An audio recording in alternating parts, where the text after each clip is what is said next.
이게 강조하고 싶었어요. 상반기가 하반기보다는 저가 매수 기회가 될 가능성이 저는 70% 이상 높다. 이렇게 보고 정책의 영향도 상반기에 한꺼번에 많이 반영될 거다. 하반기에 매물은 나오지만 매물 잔금도 있고 그렇게 상반기만큼 추가로 흘러나올 매물은 많지 않다. 또 전세 가격이 오르기 때문에 더더욱 그렇다라는 말씀을 드립니다. 전월세 가격은 피하기 어렵다. 내년에 전세 대란, 월세 대란, 주거 대란은 일어난다. 서울의 아파트 가격 강남을 포함해서 2040년까지는 성장하거든요. 이거 굉장히 중요해요. 내 집 마련해야 되는 이유예요.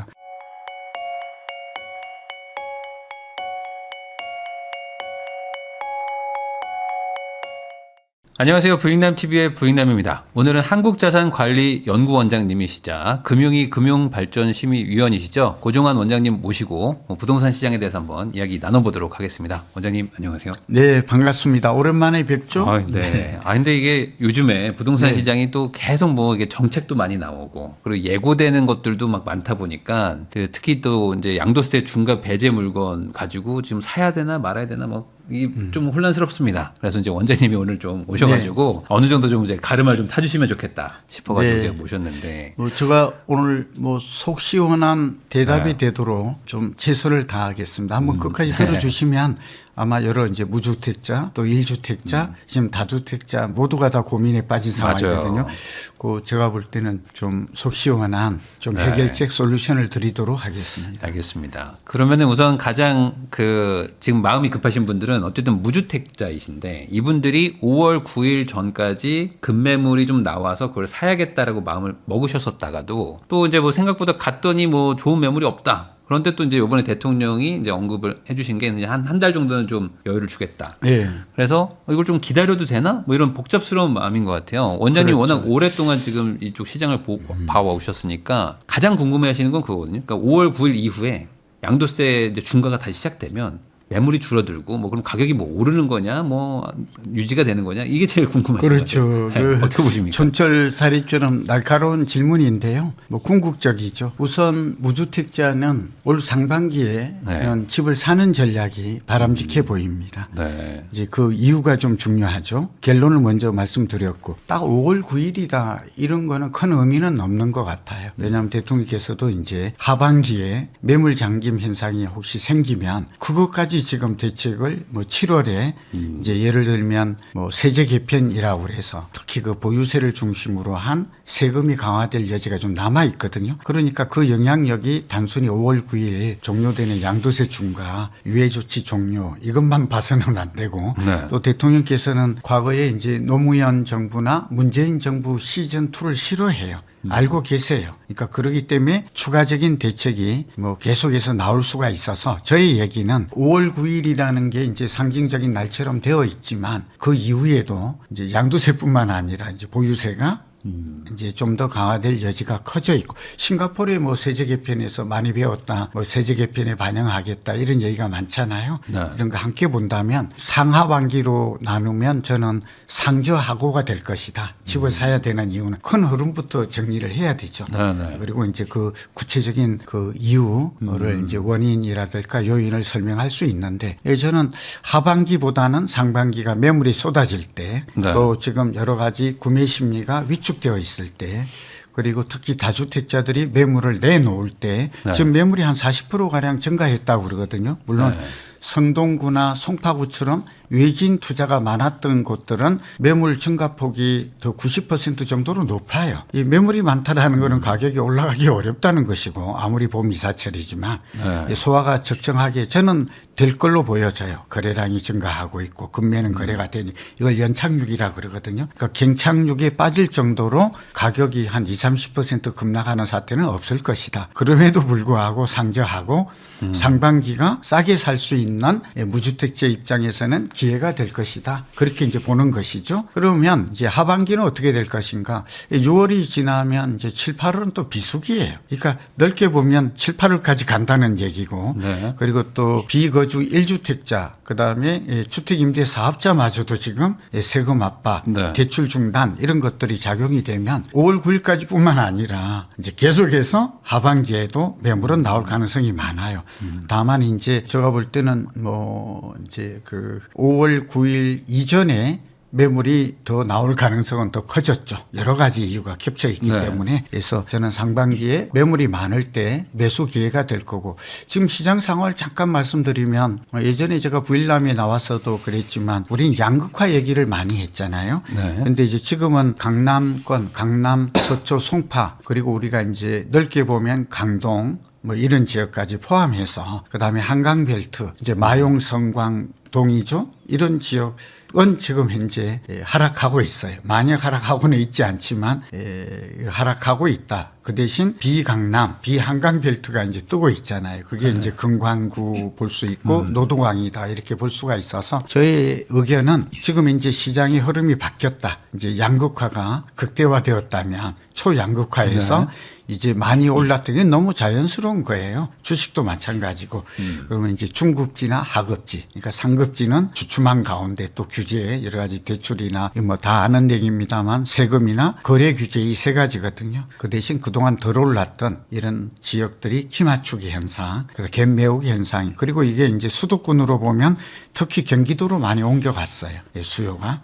서울 사람들이 이제 서울 덜 올랐던 금광구나 노도강 이런 지역을 실수요자들이, 대출이 이제 15억 이하야 6억 원이 나오니까 너무 다. 그다음에 가격이 좀 상대적으로 저평가되어 있다. 그리고 과거의 경험을 보면 이들 지역으로 결국 집값이 오를 때는 상승 패턴 확산되는 것들이 있더라. 대체 효과에서 풍선 효과에다 여러 가지 설명이 되고, 경기도의 수용성, 화성까지 이런 지역들이 이제 오르고 있다. 이런 상황이어서 이런 지역에 우선 여전히 강남과 한강벨트는 새로운 트렌드로서 이제 확고하게 자리를 잡았거든요. 미국이나 뭐 우리와 비슷한 일본이나 싱가포르, 홍콩 이런 데를 보아도 작은 나라도 우리 서울과 비교할 수 있잖아요. 도시국가는. 이런 나라들도 보면 이제 쏠림 현상, 초양극화 현상은 이제 하나의 트렌드로 가진 자들이 요즘 보면 명품 시장만 뜨고 있잖아요. 똑같은 현상입니다. 주택도 예외라고 볼 수가 없어서 그런 측면에서 강남도 지금은 제가 볼 때는 한 15%까지 빠진 곳이 있거든요. 그게 이제 잠실이 대표적이에요. 37억 같은 것들이 지금 보니까 한 5억, 6억, 강남 같은 경우에는 이제 7억 정도 뭐 이렇게 빠지고 있을 때 저는 한 15% 이상 빠진다면 최대로 빠져봐야 30%거든요. 10년 주기설에 따라서도.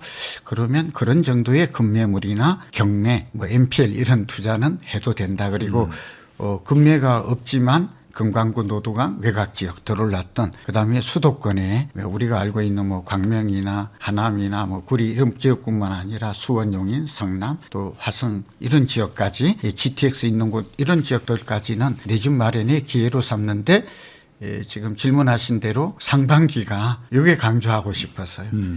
하반기보다는 저가 매수 기회가 될 가능성이 저는 70% 이상 높다. 이렇게 보고 정책의 영향도 상반기에 한꺼번에 많이 반영될 거다. 하반기에 매물은 나오지만 매물 잔금도 있고 그렇게 상반기만큼 추가로 흘러나올 매물은 많지 않다. 또 전세 가격이 오르기 때문에 더더욱 그렇다라는 말씀을 드립니다. 그러니까 기다려서 좋을 건 아닌 거네요. 뭐 지금보다 매물이 어쨌든 나와도 적을 것이고, 지금은 좀 단기간에 좀 쏟아지는 경향이 있으니까. 그렇죠. 그리고 하반기에 뭐 매물 나와도 지금 가격보다 더 싸게 산다는 보장이 없을 수는 있다. 그게 이제 전세가의 비밀이 있어요. 네. 그러니까 수급 불균형, 공급 부족 이건 다 알잖아요. 예를 들면 우리 부일남 여러분들은 다 아시겠지만 작년이 이제 37,000, 올해가 27,000 가구 정도, 내년에 17,000. 그러니까 내년에 전세 대란이 일어날 가능성이 많아요. 네. 만약에 내년에 재건축 이주단지까지 만약에 분당이라든지 일부는 지금 나타날 수 있거든요. 저는 좀 끔찍해요. 왜냐하면 이 전세 대란이 일어나면 전세가 오르면 매매 가격이 오르는 거는 이거는 너무나 당연지사거든요. 명확 관화한데, 한국은행의 보고서는 저는 뭐 늘 과학적 이론과 데이터만 보고 얘기하는 사람이, 전세가 10% 오르면 일반적으로는 매매가 6.5% 오른다고 되어 있지만 서울은 또 예외예요. 공급이 절대 부족한. 서울 같은 경우 예를 들면 이런 걸 좀 알았으면 좋겠어요. 왜냐하면 좀 복잡하지만 부동산 경제학이 수치로 드러나잖아요. 예를 들면 390만 주택이 있고 416만 가구가 있어요. 서울은. 이 계산만 해도 지금 약 한 20만 2천만 가구가 부족하다는 걸 알 수 집이 있죠. 부족하죠. 예, 이래서 전세가 오르는 건 이건 너무 당연해요. 그런데 이게 또 입주 물량이 줄어들면 또 어떻게 될까요? 두 가지 방법밖에 없어요. 매입으로 전환하거나 아니면 경기도나 지금 그게 6% 가까이 이제 경기도 사는 사람 중에 서울 사람이 차지하고 있거든요. 네. 이게 과거보다 6% 증가했어요. 왜 이런 일이 벌어지죠? 한번 냉정하게 한번 우리가 명상이나 생각을 전문가가 아니어도 결국은 서울의 전세가가 집값이 오른다라는 거고 결국 서울을 못 사니까 서울에서도 외곽으로 가요. 그것도 돈이 없다면 대출 규제도 겹쳐 있으니까 결국 경기도가 1차 광역생활권이거든요. 그리고 경기도 중에서도 아무데나 가는 게 아니라 직주근접이죠. 지금 저는 GTX-A나 신안산선을 굉장히 눈여겨보라. 저도 뭐 유로상담이 많고 강의할 때 실소유자들에게 그까지 감안하면 굉장히 성공률이 높아지는 거거든요. 그래서 그런 측면에서 본다면 저는 어쨌든 서울의 10년 주기설 집값은 5, 6년 상승하면 4, 5년 하락한다. 집값의 서울 중에 강남은 2024년부터 올랐다. 강남은 지금 초기 국면, 중기 국면, 그다음에 말기 국면으로 보면 중기 국면에 접어들었다. 서울의 외곽은 이제 올해 들어서 지금 초기 국면에 들어섰다. 그러면 굉장히 내용이 다르죠. 물론 강남처럼 똑같이 움직이지 않는다는 것은 알 것이고 그러나 또 비대칭성도 많이 완화되고 있어요. 그런 면에서 저는 지금은 강남을 노리는 분은 3, 4년 정도는 오를 가능성이 높거든요. 2024년부터 올랐기 때문에 한 5년 정도 오른다 보면 적어도 2029년, 30년까지는 오를 가능성이 높고 그럼 그 안에 그러면 공급이 많이 일어나면 어떤가 하는 건데 이건 또 예측이 가능해요. 왜냐하면 인허가에서 입주까지 4, 5년, 그다음에 착공해서 3, 4년. 이건 다 알아요. 이걸 또 알고 있어야 돼요. 분양해서 30개월이 걸리거든요. 네. 지금 노량진이라든지 반포 분양하지 않습니까? 그거 이제 분양하면 그 30개월 후에 입주를 한다고요. 2년 반 후에. 네. 그러면 결국 이재명 정부 말이 돼버려요. 이재명 정부의 정책 목표는 있잖아. 공급한대잖아. 그런데 그 내용이 매년 27만 가구씩 수도권 대주로 135만 원을 공급하겠다고 밝혔어요. 네. 의욕적인 수치인데 그게 착공 기준이거든요. 네. 그럼 다시 질문 던집니다. 지금 27만 원을 올해 공급할까요? 어려워요. 그러면 착공이 들어간다 한들 언제 입주를 한다고요? 아니 4년 후에. 아무래도 4, 5년 뒤죠. 그러니까 임기 말해야 된다고요. 그러니까 죽었다 깨나도 안 돼요. 이게 안 되니까 사실은 이재명 정부를 두둔하는 게 아니라 이러니까 이제 집값은 잡아야 되겠고 안정해야 되겠죠. 그러니까 공급으로 잡을 수가 없어요. 결국 그래서 세금이나 대출이나 금융이죠. 그다음에 거래 규제 이런 걸로 잡을 수밖에 없다 하는 그 정책의 한계 또 그 애로 또 대통령께서 이러는 것들을 좀 같이 이해할 수 있는 대목으로 보입니다. 그러면 결국에 이게 이런 반론도 있지 않습니까? 말씀하신 것처럼 이제 뭐 가격이 올라가는 거, 공급이 없으니까 계속 올라가는 거는 알겠지만 어쨌든 정부도 대출 규제도 하고 지금 뭐 전반적으로 이제 매수 수요를 누르기 위해서 자금줄을 좀 이렇게 조이는 방향으로 간단 말이에요. 그렇죠. 그러면 도대체 누가 돈을 들고 와서 이걸 살 수 있느냐? 가격의 상승도 한계가 있지 않냐? 뭐 이런 얘기가 있지 않습니까? 그런데 이거는 조금 이게 부동산 경제학에서는 잘 설명되어 있어요. 지금 우리 정 대표 앵커께서 잘 지적을 해 주셨는데 사실 부동산이란 고가의 내구재예요. 네. 자동차도 사실은 1억짜리 제너시스 이런 것도 타고 싶죠. 그런데 중산층 이하는 사지를 못해요. 네. 고가 집은 더 하죠. 서울의 아파트 평균 가격이 지금 좀 낮아졌다고 합니다만 15억 정도로 보이잖아요. 그리고 전세 가격은 이제 8억을 넘어서 이제 거의 9억 정도 된다. 네. 이 상황을 이해하면 평균 주택을 사자고 가정을 하잖아요. 그래야 좀 좋잖아요. 그렇죠? 네. 강남이. 그러니까 이걸 살 수 있는 사람은 애시당초부터 저소득 정원 이거는 넘사벽이에요. 아파트는 아파트는 이거는 세계 어느 나라도 여기다가 이제 소득 양극화 현상이 지금 저 첨예하게 우리가 진위 계수라고 그래서 소득 불평등 계수가 굉장히 높아지고 있는 거거든요. 네. 드리고 싶은 말씀은 집을 살 수 있는 계층은 서울에 집을 살 수 있는 계층은 상위 20% 안에 들어야 돼요. 네. 그중에서 강남은 1%나 2%만 살 수 있는 것이죠. 네. 요걸 가정을 전제로 현실을 이해해야 되고요. 집값도 비싸고 소득이 양극화되어 있어서. 근데 이제 서울 집은 우리가 볼 때 전체를 놓고 보는 거는 의미가 없고 상위층이 사는 거다. 그러니까 실수요자 계층이 딱 특정되어 있어요. 네. 그러니까 고소득층, 그다음에 자산이 우리나라 가계의 평균 자산은 4, 5천밖에 안 돼요. 여기에 부채가 1억씩 있거든요. 그럼 결국 순자산은 3억 5천이라는 이제 지방 때문에 이렇겠죠. 네. 그러나 이제 서울은 좀 달라요. 그렇게 본다면 적어도 자산이 10억 이상 있고 여기에 부모 찬스나 요즘 뭐 여러 가지 증여나 상속세가 강화됐습니다만 그 사람들이 특정 지역 강남과 마용성 한강별도 특히 서울은 집을 사고 있다. 네. 그렇게 우리는 좀 해석을 해야 되고 그리고 이게 좀 마음 아픈 얘기도 좀 될 수 불편한 얘기가 될 수 있는데 부동산 경제학에서는 이런 말이 나와요. 이 소득이 양극화될수록 그러니까 소득이 양극화된다는 뭐예요? 상위 10%의 부자는 더 부자 되고 우리나라는 상위가 소득 계층으로 하면 20%예요. 중산층이 60%고 네. 하위가 20%, 약 21. 그런데 특징이 뭐냐? 상위 계층이 15에서 20%로 최근에 급격하게 비중이 올라가요. 그러니까 이 얘기는 집을 살 수 있는 역량, 네. 재무적, 경제적 여유를 가진 사람이 더 늘었다라는 거예요. 그러니까 서울 집 사는 사람이 줄은 게 아니에요, 고정적이. 이거 굉장히 좀 볼 때는 좀 답답한 얘기고 저도 바람직하지. 그다음에 하위 계층은 더 늘었어요.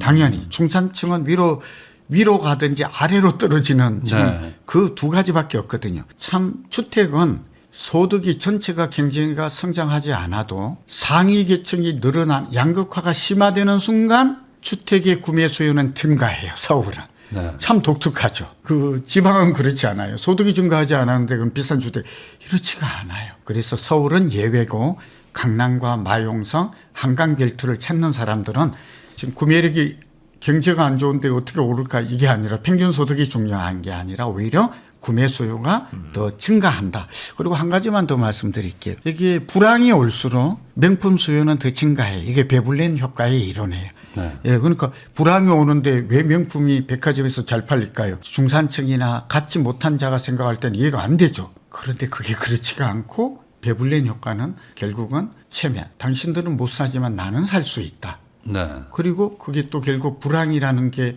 평균 소득만 갖지 못한 자를 더 빈곤하게 할 뿐이지 어쨌든 가진 자들은 또 투자의 시장 자산 시장은 또 다르잖아요. 뭐 고인도 그렇죠. 있고 아무래도. 금원도 있고 뭐 다 많잖아요. 뭐 주식도 있고 그런 면을 좀 같이 한번 이해한다면 약간 서글픈 얘기지만 부동산 경제학은 그래 불황에 강할수록 지주 근접이 강해져요. 도심권이 그것도 이유를 말씀드릴까요? 이런 얘기는 다른 분이 안 하니까.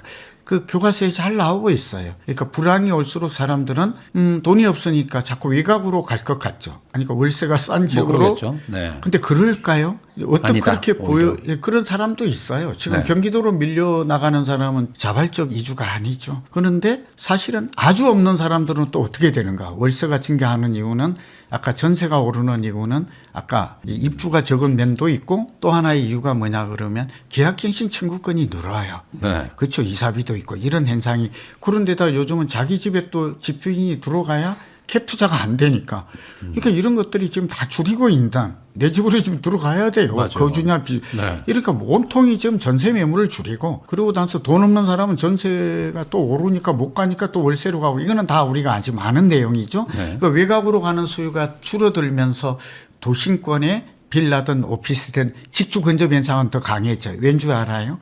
부동산 교과서는 이렇게 설명합니다.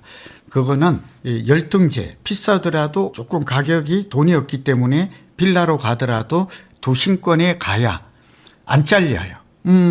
지금 이제 구조조정이 AI 때문에 이제 경기 네. 침체에다가 지금 반도체와 자동차 외에는 없잖아요. 지금 고용이 없어요. 그럼 결국은 안 잘리려면 어떻게 해야 되죠? 좀 더 열심히. 저 멀리에서 지금 계속해서 다녀야 돼요. 네. 어떻게든 야근 조금 더 하고 예, 뭐 해야 아니, 되니까 그래야죠. 뭐라도 더 열심히 해야 되니까. 그러다 네. 보니까 이건 외국에서 이거 유럽에서 이 현상이 강하게 나타나요. 그래서 도심권으로의 회귀 또는 집중 현상. 그래서 이거는 투자와 관련해서 투자 가치와 관련해서 내 집 마련할 때도 중요한 지표가 됩니다. 이 말이 지금 네. 고조한 얘기를 들으니까 집이 작더라도 아파트가 안 되면 빌라라도 그렇죠. 현실적인 출퇴근 거리도 있고. 예, 직주 근접 현상은 시간이 많이 그러니까 뺏기니까. 도심권이 뭐예요? 도심권 요거 다 아시겠지만 하나는 광화문을 중심으로 해서 용산까지 중구, 종구, 용산까지. 그다음에 여의도와 영등포. 여기는 이제 신안산선 들어가니까 제가 이 굉장히 좋거든요. 네. 그다음에 강남 서초 송파인데 그걸 누가 몰라? 그 주변으로 가는 거죠. 그리고 이제 GTX가 예를 들면 뭐 분당도 있고 이제 경기도 광주도 있고 GTX가 이제 삼성역은 통과지만 2028년에 된다고 하잖아요. 이런 몇 가지 정보를 종합하면 적어도 내가 지금 어디로 가야 되고 아파트를 분당도 안 되면 그쪽에 빌라라도 빌라 있거든요. 있어요. 싼데. 이런 거라도 가야 되고 지금 용인이나 GTX 뭐 구성도 좋고 GTX의 노선 다 보면 이제 수차례 했기 때문에 아시죠? 네. 예, 그런 곳들이라도 찾아간다면 그리고 또 경기 북부도 이제 하반기부터 제가 오른다고 예측했잖아요. 지금 바닥 찍고 있거든요. 네. GTX, 킨텍스역이나 대곡역 주변이나 화정이나 그런 주변도 이제는 그건 싸요. 안 올랐거든요. 네. 예, 그런 거는 맞아요. 대출 받아서 산다면 이제 25분이면 수서역까지는 와요. 네. 거기서 2026년이니까 2년 기다리면 전세 2년 살아도 마찬가지잖아요. 네. 그리고 25면 이제 삼성역까지 와요. 그러면 또 해결이 된 거죠. 그러니까 여러 가지 오늘 실수요자 관점에서는 그런 솔루션을 드립니다. 가능하면은 좀 상반기에 매수를 하는 게 시간을 좀 더 끌어봐야 좋을 건 없다. 이렇게 좀 말씀을 해주셨습니다. 매물이 많이 나올 때가 가격이 하락할 때고 그때가 최적 시기. 그나마 지금 골라서 살 수 있다. 네. 이렇게 얘기해 주셨고요. 한국자산관리연구원 고종원 원장님하고 이야기 나누고 있습니다. 그러면 이제 두 번째로 좀 여쭤보고 싶은 거는 이제 세금이 이제 이슈가 될 것 같습니다. 앞으로 이제 지방선거가 이제 얼마 남지 않았지만 이제 지방선거 이후에는 도대체 이제 뭐 보유세나 뭐 양도세 이런 게 어떻게 되냐 가장들 궁금해하실 것 같은데 지금 대통령도 그렇고 정부 관계자들이 얘기하는 거는 뭐 공식적으로는 말 안 했지만 증세 쪽으로 가는 분위기로 보이는데 어떻게 생각하십니까? 네, 그렇죠. 분위기를 넘어서 이제 기조가 잡혔죠. 이 정책의 이게 기조의 변화. 네. 이렇게 말하거든. 기조는 저 저변에 깔려 있는 네. 밑바탕의 근본적인 변화를 기조적 변화다. 이제 우리는 이렇게 표현하죠. 네. 우선 저는 이제 정책은 이제 한양대에서 제가 석박사 과정까지 저의 주 전공 분야니까 이거는 좀 확고하게 뭐 명확하게 자신 있게 설명을 할 수가 있을 것 같아요. 그리고 이제 세금 분야는 제가 부동산 전문가 중에서는 제가 과거에 지금은 이제 금융위에 그 위원을 하고 있지만 네. 세제발전심의위원을 세금 전문가는 아니지만 거기에서 한 8년을 했어요. 예, 그렇기 때문에 좀 관심 사항이고 네. 예, 호암마마보다도 무섭다, 뭐 호랑이나 천년두보다 무섭다, 뭐 이런 얘기 많이 일반적으로 하잖아요. 네. 예, 정부도 잘 알고 있죠. 우선 규제 정책이 뭔가에 대한 얘기를 할게요. 규제 정책이 필요한가라는 질문도 언론이나 학생들로부터 듣는데 시장의 자율로 맡겨줘야 되지 않느냐 이 질문 시장주의자 많이 합니다. 그건 그렇지 않습니다. 부동산 정책학에서는 정부가 시장이 실패했을 때 마켓 페일이라고 말하는데 이랬을 때는 정부가 언제든지 개입할 수 있습니다. 그리고 우리나라는 완전한 시장 자본주의가 아닙니다. 수정 자본주의입니다. 헌법에 명시되어 있습니다. 그래서 우리가 이제 여러 가지 시장에 불안정이 온다라든지 네. 또 공공복리를 위해서는 왜냐하면 주택은 공공재기 때문이죠. 이 얘기를 그냥 하고 개입할 수 있는 근거가 있습니다. 시장 자율에만 맡겨둬야 한다. 그 얘기도 옳은 주장이 아닙니다. 네. 그러나 반대로 사회주의처럼 뭐 중국이 대표적인데 이렇게 하는 것도 옳지 않습니다. 뭐 두 개가 다 혼합. 경제 네. 수정 자본주의다 이 말을 꼭 드리고 싶고요. 그러니까 지금 시장이 실패하고 있는가 맞습니다. 강남이나 작년에 9% 오르고 막 잠실이나 송파 같은 데는 거의 20% 과천, 분당 이렇게 올랐거든요. 이건 이상 과열입니다. 네. 적정한 상승률은 물가 상승률 더하기 경제 성장률 그다음에 금리 정도거든요. 딱 정해져 있습니다. 네. 그러니까 완만하게 상승해야 되는데 급등했기 때문에 이재명 정부는 칼을 빼든 거는 규제의 칼을 빼든 거는 그건 방향이 맞습니다. 내비두면 그게 더 이상한 거지. 다만 이제 규제 정책은 세 가지다. 그걸 이해하고 저 얘기를 들으면 지금 어떤 수단을 쓰고 있고 과거에는 이 수단을 썼을 때 어땠나 이 두 가지만 알면 네. 결국 앞으로 예측은 일도 아닙니다. 어렵지 않죠. 뭐 갑론을박할 사항이 아닙니다. 예전에 노무현 정부 때부터 아시다시피 제가 이제 정책의 전문가의 한 사람으로 가장 오랫동안 관여했기 때문인데 첫째는 가장 효과적인 대책은 대출입니다. 네. 왜 우리나라 사람은 집을 살 때 80%가 20%는 자기 돈으로 삽니다. 그리고 집값의 40%를 대출에 의존합니다. 이게 팩트입니다. 통계적. 네. 그러니까 대출을 막아버리면 80%가 영향을 받는다 지금 이 얘기하고 있는 겁니다. 네. 알고 있는 거죠. 금융위원장님이나 네. 저도 부위원장 회의에 가끔 가서 그리고 40%나 의존하는데 그리고 과거에 LTV가 70%일 때는 70%까지 받을 수 있었잖아요. 네. 예, 그렇게 되어 있는 거죠. 근데 지금은 이제 그게 40%로 규제직은 이제 뭐 LTV 40 또 DSR 40 고강도 이렇게 됨으로 해서 대출 규제가 된 것이죠. 요건 네. 다 아시는데 이게 그다음에 두 번째 영향력이 큰 거는 세금입니다. 세금은 세 가지입니다. 하나는 말하자면 처음에 시작할 때 취득세 이 얘기가 계속 나옵니다. 이 취득세도 지금 올리는 대상에 리스트에 올라간 것 같습니다. 지금 이제 우리가 4%였었는데 이게 8% 12%가 부동산 규제 나오면서 7년 이때 나왔잖아요. 예, 그 나왔는데 그게 좀 더 상향될 여지는 있다. 취득세도요? 예, 지금 더 올릴 게 있네요. 카드를 만지작거리는 것 같아요. 네. 예, 취득세가 우리보다 높은 나라가 이제 싱가포르 같은 데는 취득세가 높아요. 특히 외국인들 취득세는 60%입니다. 네. 외국 싱가포르이 그렇습니다. 뭐 얘기하면 너무 한도 끝도 없어 길어지니까. 그다음에 보유세는 재산세와 종부세 종합부동산세가 있습니다. 재산세는 0.1에서 0.4라서 토지와 건물인데 올려봐야 큰 영향을 안 줍니다. 세율 자체가 극히 낮아요. 그런데 종부세는 0.5에서 5%. 그러니까 금액이 12억이냐 또 뭐 인당으로 보면 뭐 9억 원이냐 또 여기에 따라서 이제 누진세 구간이 정해져 있잖아요. 네. 그러니까 이거는 굉장히 무섭습니다. 종부세는 그 구간만 바뀌어도 누진세가 그렇죠. 되어가지고 이게 종부세를 주목해라. 이게 이제 고가 주택 이게 얼마냐 그러면 이것도 예를 들면 지금으로 봐서 고가 주택의 개념을 한 25억에서 30억으로 설정하는 것 같아요. 근데 우리가 알다시피 이 현실화율이 한 60, 70% 되거든요. 네. 그러면 30억이다 그러면 3, 7이 20 아파트가 69%가 현실화율이에요. 아시죠? 그럼 3, 7이 20억 그러니까 20억이 공시가격이 되면 대상이 되는 거예요. 네.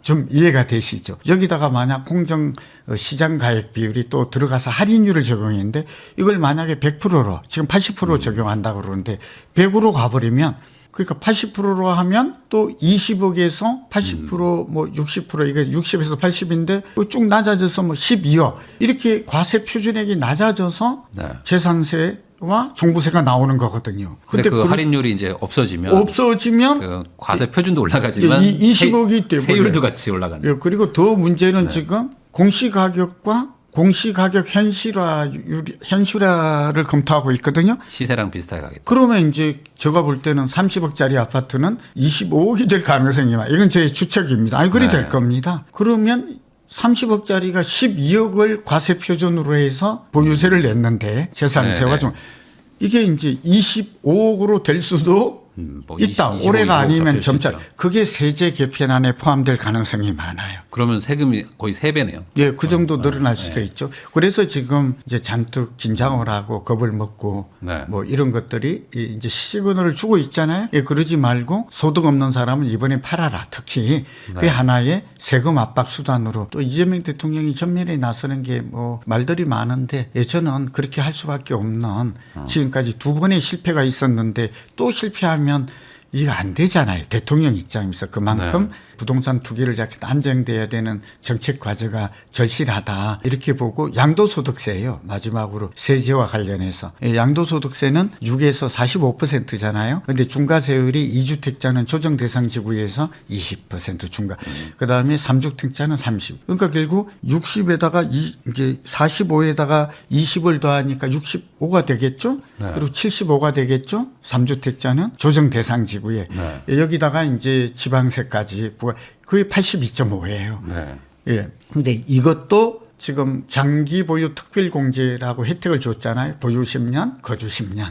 이게 1가구 1주택자에 대해서 이게 굉장했거든요. 이걸 없애버리면 결국은 어때요? 두 가지가 있어요. 1주택자, 다주택자 다 양도세가 높아지는 개념이 되는 거죠. 예, 그러니까 팔거나 네. 아니면 버티거나. 버티는 최근에 경향을 보니까 저의 추측인데 한 50%는 버티는 것 같아요. 그리고 증여, 우회에서 증여가 한 40, 50% 증가했거든요. 네. 그러니까 생각보다도 증여하는 사람이 꽤 늘었다. 그리고 버티기를 포기하고 이번에 처분으로 네. 내놓은 사람이 생각보다 2배로 저는 30%로 예상했어요. 그러니까 강남이 60% 증가했대.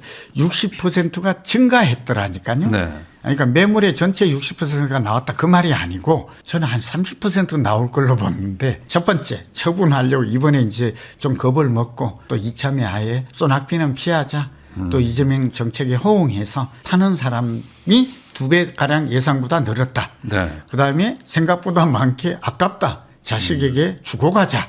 이 사람도 늘었다. 그리고 버티는 사람도 여전히 많다. 뭐 이렇게 정의할 수가 있습니다. 그러다 보니까 지금 최근에 뭐 2, 3월에 강남 쪽에 갑자기 매물줄 좀 쌓이고 그러면서 좀 금매 가격대들이 좀 나왔죠. 그게 좀 거래도 되고 했던 지금 거래량이 것 같은데. 증가해요. 완만하게. 네, 어쨌든 말씀하신 대로 팔 사람들은 그럼 5월 9일 전에 좀 팔았을 거고 이제부터는 지금 매물을 거의 내놓았겠죠. 우리가 네. 지금 녹화하는 게 4월 15일이잖아요. 그러니까 뭐 팔아보려고 했는데 안 팔리거나 뭐 가격 조정 안 해주거나 해서 5월 9일이 넘어가면 어쨌든 이제 못 파는 게 되는 거잖아요. 82.5%를 맞으면서 팔까요, 사람들이? 그 사람은 제가 볼 때 이제 버티기가 두 가지 유행이 있어요. 증여로 가든지 버티는 하나는 이제 말하자면 어차피 집은 하나 있어야 된다. 네. 예, 그리고 역시 강남은 앞으로 오를 거다. 네. 그건 맞아요. 제가 서울의 아파트 가격 강남을 포함해서 2040년까지는 성장하거든요.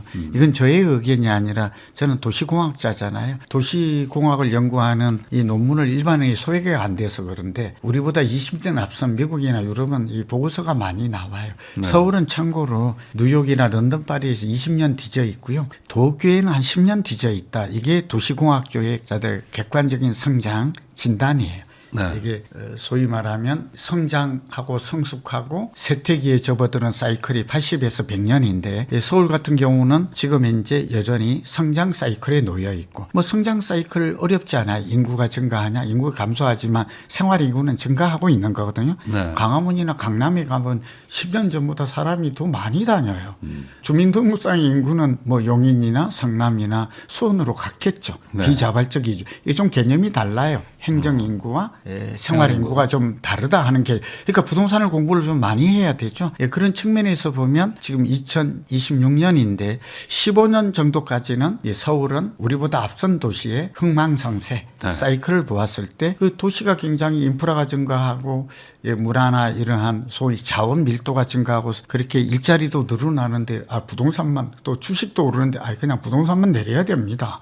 이렇게 말하면 이건 경제학적 접근이 아니죠. 과학적. 네. 그래서 그런 면에서 버틴다. 그리고 또 하나는 강남 같은 경우는 싱가포르 모델을 많이 봐요. 홍콩이나 싱가포르와 강남은 소득 수준이 비슷해요. 우리는 36,000불이지만 그전에도 했지만 이게 굉장히 중요한 지표예요. 그리고 서울이 얼마나 살기 좋은 도시인가 이거 조사하면 서울이 10대 안에 들어가요. 그러니까 서울은 우리만 좋다가 아니라 세계에서 글로벌 메가시티라고 그러거든요. 네. 이게 10위 안에 드는 굉장한 도시예요. 인구 1,000만에 이렇게 되어 있는 자랑스럽게 생각해도 되거든요. 그러니까 하고 싶은 얘기는 결국 이 서울의 집값이 많이 올라서 예전에는 뭐 10몇 이었는데 지금은 최근에 나온 나이트 프랭크 자료를 보니까 뭐 4에서 7위 정도 된대요. 서울이 올라서 최근 2년간의 급등이 그러니까 7위 정도 된다라고 봐도 되고 특히 강남은 예외로 봐야 돼요. 왜 강남만 예외입니까? 이렇게 말할 수 있는데 서울은 우리나라의 예외입니다. 수도권하고도 비교가 안 돼요. 대체 불가해요. 그렇죠. 뭐. 이렇게 생각을 하고 서울의 가격 격차도 커요. 아파트를 바라봐야지 같은 수도권인데 뭐 이렇게 생각을 하면 안 된다라는 생각이 달라요. 삼성전자나 하이닉스는 다른 반도체 회사와 다릅니다. 네. 주식도 차별화되게 월등하게 이렇게 봐야지 뭐 반도체는 똑같은데 뭐 그러냐 이렇게 말하는 거하고 저는 진배가 없다고 보는데 네. 그런 측면에서 서울은 2040년까지 성장하고 이거 굉장히 중요해요. 내 집 마련해야 되는 이유예요. 뭐 지금 막 이렇게 조이니까 집값 안 올라갈 것 같다. 어차피 좀 기다리면 사자 이런 생각이 맞지 않는 집을 한번 사면 10년 보유하거든요. 네. 그래 어차피 10년 동안 오를 가능성이 많아요. 계속 오르는 건 아니죠. 오르면 오르고. 근데 문제는 우상향 그러니까 오를 때도 많이 오르고 서울은 내릴 때 적게 내리더라. 아니 2배 오르고 30% 빠지더라. 이 사이클이 계속 반복돼요. 그 2배 오르고 30%밖에 안 빠지면 그건 그렇죠. 결국 고점이 높아지는 거잖아요. 계속 안 떨어진다가 높아지고 있죠. 아니에요. 네네. 그러면 그 하위 무릎에서 사서 어깨에서 팔아라. 하위로 떨어질 때 매수 기회를 준다라는 얘기도 돼요. 역발상을 하면 뭐 그런 측면에서 저는 장기적으로 이렇게 버티는 사람들은 뭐라고요? 이재명 정부 4년 남았거든. 이제 4년 더 남았습니다만 이제 6월 3일에 했으니까. 그리고 과거에 내가 한번 버텨본 적이 있거든. 경험법지. 그랬더니 강남의 집값이 10년 만에 좀 버텼더니 2배에서 많게는 재건축은 엄마 같은 거는 3배 됐거든요. 그렇죠, 3배 됐죠. 예. 그걸 누가 알아요? 아이, 자기가 경험자라니까. 그래서 이런 것들이 결국은 버티는 힘이 되고 그 버티는 게 실패할 것이다 성공할 것이다 예단할 수는 없지만 제가 이 말하는 거는 정책에 좀 거북할 수도 있지만 길게 보면 성공 가능성이 저는 메가시티 글로벌시티를 연구하는 입장에서는 높아요. 그러니까 버티는 사람들 입장에서도 이해가 충분히 장기적으로 된다. 네. 세금 내는 것보다는 집값 상승률이 훨씬 높고 그걸 보여주는 좋은 그 지표가 비교 지표가 싱가포르가 홍콩 같은 데는 과거에 평당 10억씩 했거든요. 네. 건물 기준으로 그게 이제 6억 정도로 40% 떨어졌다라는 게 최근의 통계고요. 싱가포르 같은 데는 그렇게 떨어지질 않은데 가장 비싼 게 그 센토사 뭐 이런 지역들 보니까 한 채당 6억 정도 나오거든요. 평당. 그러니까 우리가 지금 최고 비싼 게 3억 정도 하고 원베일리가 순수 아파트는 2억 4천 정도 보이니까 조금 더 이 말 할 때마다 저도 막 안티가 많아요. 그러나 저는 뭐 누구의 편이 아니라 그 객관적인 통계만큼은 알고 있어야죠. 이게 정부의 비대칭성을 해소하는 거잖아요. 그렇게 말할 수 있습니다. 그런 면에서 지금 버티는 사람도 나름 이유가 있고 버텼을 때의 결과는 단기적인 변화는 알기가 어렵지만 결국 정권도 유한하고 그러나 부동산은 평생 가져야 되잖아요. 예전에 이런 말이 있었잖아요. 저희 친구가 해당이 되는데 뭐 청와대 수석을 했는데 직이냐 집이냐 네. 결국 집을 선택했던 지금 생각하면 잘한 선택이죠. 뭐 그때 안 파셔서 뭐 한 거의 20억 이상 버셨죠. 예. 네. 그러니까 뭐 그런 얘기를 굳이 꺼내는 이유는 지금 저의 얘기도 버티는 사람들도 우리 또 정부의 정확한 건 알고 있는 게 좋을 것 같아서 말씀드립니다. 그러면 결국에 정부가 지금 이렇게 규제를 안 할 수 없다. 뭐 가격이 뭐 올라가니까 그것도 얘기를 해주셨지만 그러면은 이거는 상승세를 조금 늦추는 전략은 가능하지만 하락 전환은 어려울 것이다.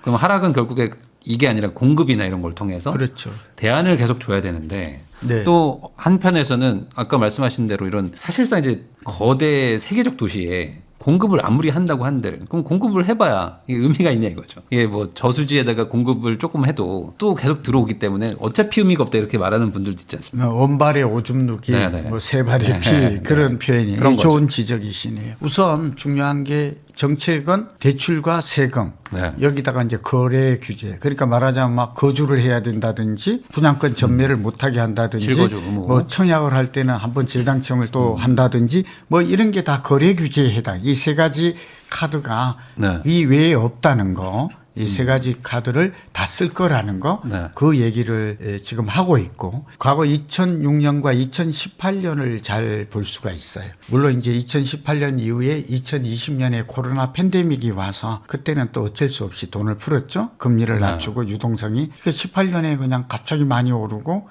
하여튼 규제가 시작됐어요. 그러니까 2006년에. 그렇죠. 그렇게 본다면 방금 이 규제 카드는 조정 대상, 투기 과열지구, 뭐 이렇게 토지거래 허가제 이 세 가지인데 이걸 다 썼음에도 불구하고 당시도 일시적 하락, 일시적 진정 효과는 있었지만 결국은 다시 재상승하는 사이클이 반복됐다. 그다음에 서울만 잡으려고 했는데 결국은 풍선 효과라고 그래서 경기 인천으로까지 확산을 또 가져온 측면이 있더라. 말은 핀셋 규제라고 그랬는데 말하자면 강동을 잡으니까 구리가 오르고 구리 하남이 오르고 하남을 잡았더니 구리가 오르고 구리가 오르니까 남항주가 오르다. 이게 지금 이번에도 그렇게 패턴이 갔어요. 똑같이. 그러니까 그런 현상이 발생했더라.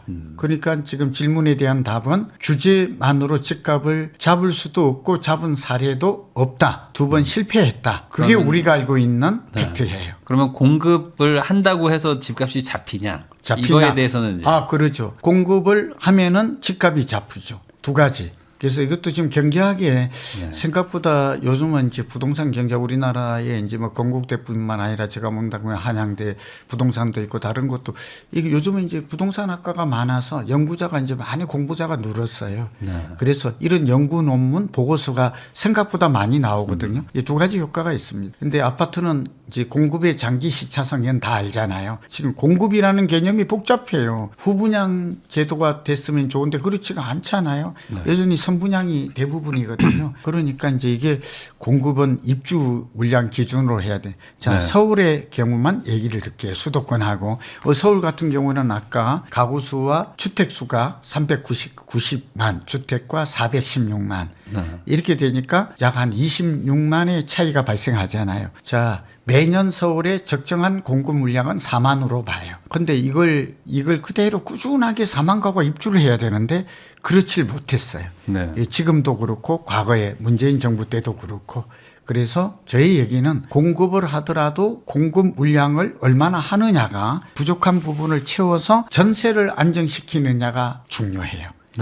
예, 그러니까 공급이 입주 물량이 늘어나면 그건 당연히 전세가 안정되면 집값은 당연히 전세에 살고 있는데 굳이 집을 사야 될 패닉 바잉 해야 될 이유는 없죠. 예, 전세가가 안 올라갑니다. 예. 그리고 두 번째는 분양이 앞으로 그러니까 이재명 정부는 매년 27만 가구씩 135만 가구를 5년 동안 공급하겠다. 굉장히 좋은 정책이죠. 근데 문제는 27만 가구를 공급할 수 있느냐 지금 이게 실현 가능성에 대한 참고로 윤석열 정부는 더 한다고 그랬어요. 35만씩 해가지고 150만 가구를 공급했는데 거의 공급을 안 하고 가버렸거든요. 3년 동안. 그러니까 지금도 그러기가 실현 가능성이 막 가천 경마장 부지도 난리가 나 있고 그러니까 하고 싶다고 되는 거냐 이게. 예, 용인도 그렇고 하고 이게 되지가 않아요. 막 주민이 반대하고 있고 지금 상기 신도시도 빨리 해야 되는데 돈이 없어가지고 지금 보상비가 안 나오고 있고 뭐 이런저런 이유로 빨라지고 있는 것 같지가 않아요. 그러니까 이 공급이 제때 이루어진다면 드리고 싶은 말씀은 입주 물량이 되든지 아니면 내가 기다리면 이거를 주택 구매 연기 효과라고 경제학은 설명해요. 심리적으로 전월세 사는 요즘 젊은이들이 30대가 집을 가장 많이 구매하고 청약시장도 30대가 압도적으로 많거든요. 이 사람들이 이제 마음이 급한 거예요. 예를 들면 집을 안 샀다가 손해본 걸 굉장히 받고 집 안 샀더니 폭망했다, 거지됐다. 지금 이 얘기를 자각이 된 거죠. 주식도 열심히 하고 있고 그래서 이 사람들이 청약도 열심히 하는데 집을 당장 사지 않고 사전 분양을 통해서 사전 청약이라는 곳에서 내 집을 찜을 해두면 내 집이 언젠가는 전세를 4년 계약갱신 청구를 하면 이게 기다리면 집을 사야 될 이유가 없죠. 근데 분양이 있어요, 없어요? 분양이 없죠, 지금. 네, 없다니까요. 근데 그거 시그널이라도 정부가 그래서 지금 정부를 탓하는 게 아니라 정부가 매년 어느 지역에 아파트, 오피스텔 평형, 공공과 민간 이런 것들을 어떻게 공급하겠다는 걸 좀 예측 가능하게 선진국은 그렇게 해요. 이걸 연차별, 지역별 공급 계획이라고 이름을 붙여요. 우리나라는 없어요. 없어요. 그냥 이재명 정부도 공공에서 80%를 공급하고 그동안 민간이 80%를 공급했는데 갑자기 LH가 어떻게 공급을 해요? 그러니까 우리 국민들은 이게 와닿지 않죠. 네, 지금 그런 이유라서 아까 이 찔끔 이런 쪽에 공급 아까 내년에 입주 물량이 얼마라고요? 17,000 가구 이하로 떨어지고 그 다음에는 10,000 가구 이하로 지금 심지어 민간 통계가 나와요. 어떻게 하죠, 진짜 이거? 그런데 지금 진짜. 우리 지금 우리 정 대표님 말씀하신 대로 제가 볼 때는 그게 와닿지 않기 때문에 자, 두 가지 효과. 실제로 입주 물량이 늘어서 전세가 안정되든지 이거 물 건너갔음. 두 번째 공급을 빨리 해서 그럼 내년에 이렇게 공급 물량이 나온다니까 이 사람아. 좀 기다려라, 청약해라. 예, 서울에 보면 그러니까 생활권별로 나누어서 그 뭐가 나와요? 그러면 하여튼 나온다고. 가 아니라 어느 단지가 재개발되고 여긴 재건축되고 여기 신축하고 뭐 분양가도 예측하게 해줘. 공공에서는 우리는 싸게 분양해. 지금 분양가가 자꾸 올라갈 것 때문에 노량진에도 지금 저렇게 분양가 상한지 강남 같은 분양가에도 막 25평이 막 20몇 억이 됐는데도 서초보다 비싸죠 지금 분양가가. 왜 팔리겠어요? 아니 나는 아무것도 생각이 없어. 그냥 노량진이 좋기 때문에 이 바보가 동작구기 때문에 다음에는 강남에 인접해 있고 이 지역이 한강변이고 용산의 건너편이고 그다음에 여기가 뭐 교통도 있고 뭐 아니 그리고 여의도도 무엇보다도 강남의 인근 지역 네이버ಹು드 멀리 안 가요. 강남을 못 가면 그다음 지역으로 가야지 뭘 멀리 가겠어요. 뭐 강북구나. 그러니까 다 현명한 합리적인 똑똑한 혜택을 우리가 이제 소위 말하면 똘똘한 한 채를 선호하지 뭐 멍청한 한 채를 선호하겠어요? 멍청한 사람처럼 똑똑한 사람이 하듯이 그건 너무나 경제학적으로 당연하다. 그래서 지금 공급의 증가로 인해서 집값 안정 그러니까 전세 가격이 안정되고 거듭 말하면 집값 안정을 시키려고 그러면 막 기존의 주택을 내놓게 해야 되고 막 규제를 해야 되고 생각이 그렇게 가요. 그러나 한번 생각을 해보세요. 전세를 안정시켜야 돼. 근데 어떻게 실질적으로 공급이 늘어나지 않는데 전세를 안정시킬 방법이 있어요? 없죠. 예, 그리고 전세를 안정시키지 않고 어떻게 월세를 안정시켜요? 이건 3종 세트가 그대로 같이 움직이는 거다. 이런 걸 인식이 필요합니다. 그러면 결론은 뭐 지금 정부가 뭐 공급 대책도 내놓고 뭐 세금 규제 대책들도 내놓지만 지금 현실화 개념 그리고 실제 현실적으로 이게 될 것이냐라는 그 신뢰도나 이런 것들이 뭐 복합적으로 작용을 해서 시장에서는 좀 회의적이다 이런 느낌으로 받아들인다고 뭐 봐야 되겠네요. 회의적인 게 아니라 이거는 뭐 거의 어려우니까 현실적으로. 예측이 가능하죠. 그러니까 공급 확대에 대통령이나 이재명 정부도 아시는 거죠. 지금 공급을 해가지고는 임기 내에 효과가 없어요. 그러면 과거에 노무현 문재인 정부처럼 또 열심히 공급하려고 했는데요. 집값은 못 잡았습니다 하고 또 사과를 해야 돼요. 우리 두 번의 사과. 그러니까 민주당이기 때문에 좀 억울해요. 왜냐하면 꼭 이게 사이클이 이게 제가 5년이라고 그랬잖아요. 5년 정도 오르면 4년 정도 내리는. 이게 하필이면 정권 교체하고 좀 딱 겹친 거예요. 그러니까 윤석열 정부는 아무것도 안 해도 문재인 정부 때 5년을 올랐기 때문에 많이 올랐죠. 그다음에 사이클이 알아서 많이 오르면 더 가는 게 아니라 너무 자연스럽죠. 사이클이. 반도체도 10년 주기설이 있다는 거잖아요. 한번 올해 좋으면 내년에 오르고 이런 게 아니라 그런 호황과 불황기가 업종마다 다 있군요. 경기도 그랬대요. 실물 경기 자체도. 그러니까 뭐 한 해 좋았다 나빴다 이렇게 중구난방으로 막 그게 아니라 일정한 질서, 규칙, 흐름이 있다. 그걸 아시죠? 예, 그런 측면에서 공급으로 집값을 잡기는 어렵다. 전세가 오르면 무주택자가 가장 고통스럽고 젊은 월세 사는 사람이 가장 주거비 부담이 많아져서 이런 사람들은 정말 정부에서 제가 그래서 이제 공급도 하되 공공임대주택이라도 늘릴 수 있는 방법은 저는 많다고 보거든요. 용산도 있고 상암동에 DMC가 놀고 있는 서울도 의외로 많고요. 두 번째는 서울만 벗어나면 하나만 말씀드리죠. 답답한 마음이 자꾸 없다고 그러는데 문정동도 일부 막 그린벨트가 있고요. 서울만 벗어나면 빌딩이 즐비해 있지 않아요. 아시다시피. 아니 어디든지 그렇죠. 벗어나봐요. 그럼 막 빌딩이 계속 도시 막 그 전부 다 그러다 보니까 뭐 3기 신도시도 하고 막 택지도 많이 조성을 했죠. 그리고 광명이 뜨잖아요. 광명 시흥단지 굉장히 대단지거든요. 거기도 좀 빨리 돼야 되는데. 그 아직까지 첫 삽도 안 떴어요. 보상도 안 들어가고. 그러면서 뭐라 그래요? 지난 정부도 그렇고 지금도 아니 땅이 없다니까 방법이 없는 게 아니라 너무 많아요. 저 고양시도 그렇고 저는 그 양재동 화해단지 예를 들면 거기라든지 또 저 같은 경우는 용산도 있고 여러 군데 그렇게 비어 있는 곳도 뭐 이렇게 하나 뭡니까 우리가 작은 땅도 좀 모으고 그린벨트나 이런 지역들도 저 개인적으로는 구룡마을 있거든요. 거기가 일부가 이제 SH가 하거든요. 그 땅도 이제 말하자면 그린벨트라도 막 그린벨트를 풀어 가서 집을 지어야 되냐 논쟁거리인데 저는 사람이 먼저라고 봅니다. 그것도 한다고 해서 그렇게 제가 볼 때는 그린벨트 거기에 좀 훼손되어서 쾌적하게 아파트 짓는다고 해서 그런 문제는 크게 발생하지 않을 걸로 보입니다.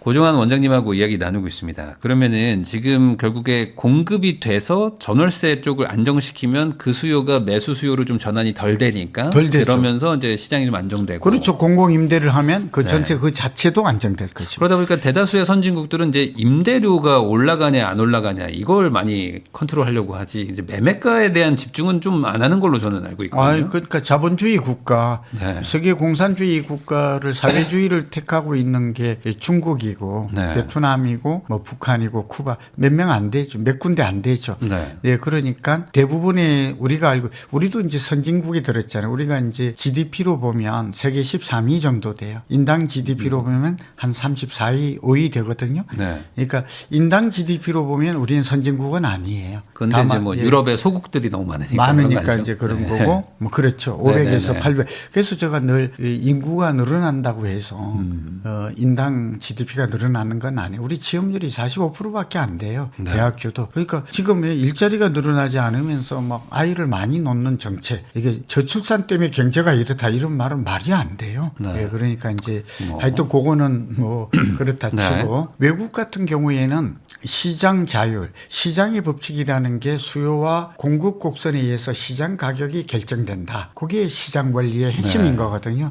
그리고 이제 공급을 누가 하느냐. 싱가포르처럼 국유지, 땅이 좀 90%가 국유지인 국가는 80%를 주택청이 HDB가 합니다. 네. 참 좋은 나라죠. 예, 그 대신 이제 또 공급되는 가격을 34평짜리 보니까 거기는 방이 많던데 이런 것들을 이제 5, 6억에 공급을 해요. 그러니까 네. 그리고 생애 최초 이런 사람들은 누구나 받게 해줘요. 그러니까 자국민인 경우는. 네.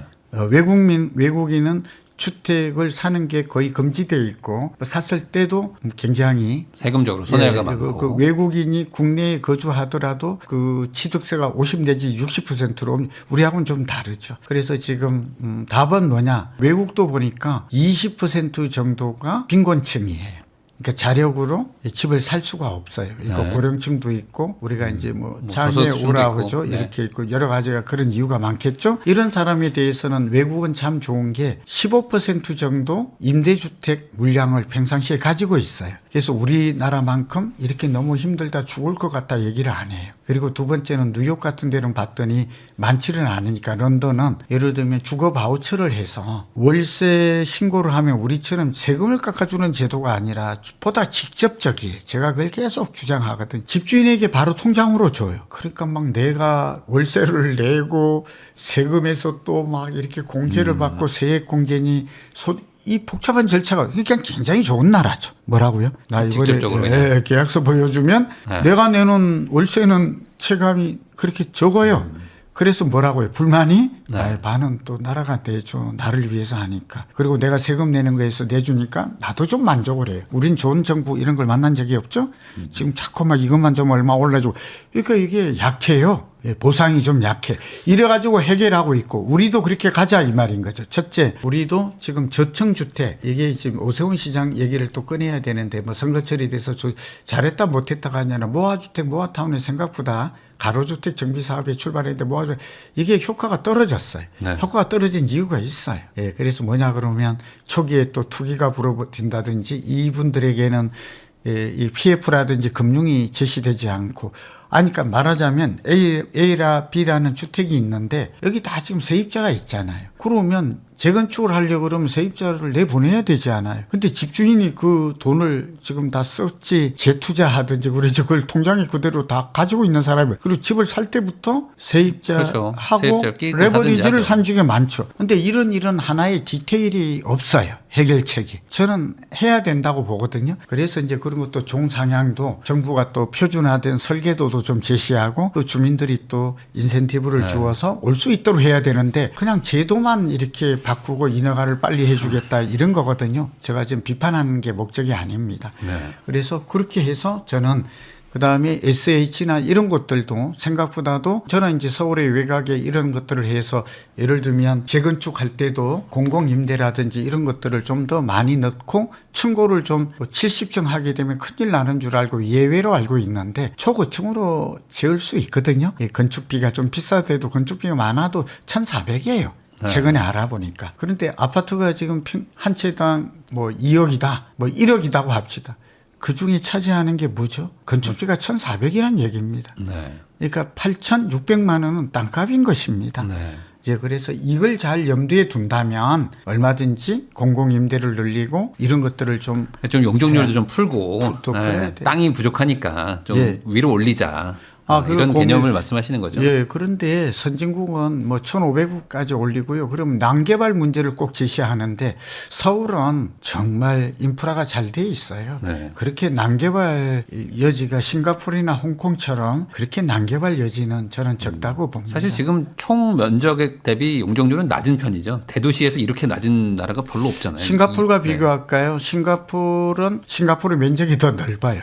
네. 서울보다 세종시만큼 면적은 더 넓고 인구는 더 적어요. 적어요. 예, 서울보다. 서울의 인구 밀도가 압도적 아닌가요? 거의 전 세계에서도 엄청 높은 편이죠. 그렇게 서울도. 알고 있는데 싱가포르보다는 그렇지 않고 네. 서울의 인구 밀도는 서울이 아니라 이제 전체적으로 나오는 거 보면 나라별 인구 밀도는 높은 게 맞아요. 파키스탄이나 네. 뭐 이런 나라들이 1위로 가 있고 서울도 높은 측에 속합니다. 그러니까 우리는 좀 더 사실 난개발 걱정할 정도라기보다는 더 시급한 문제들이 많은데 지금 주택도 부족하고 주거 문제죠.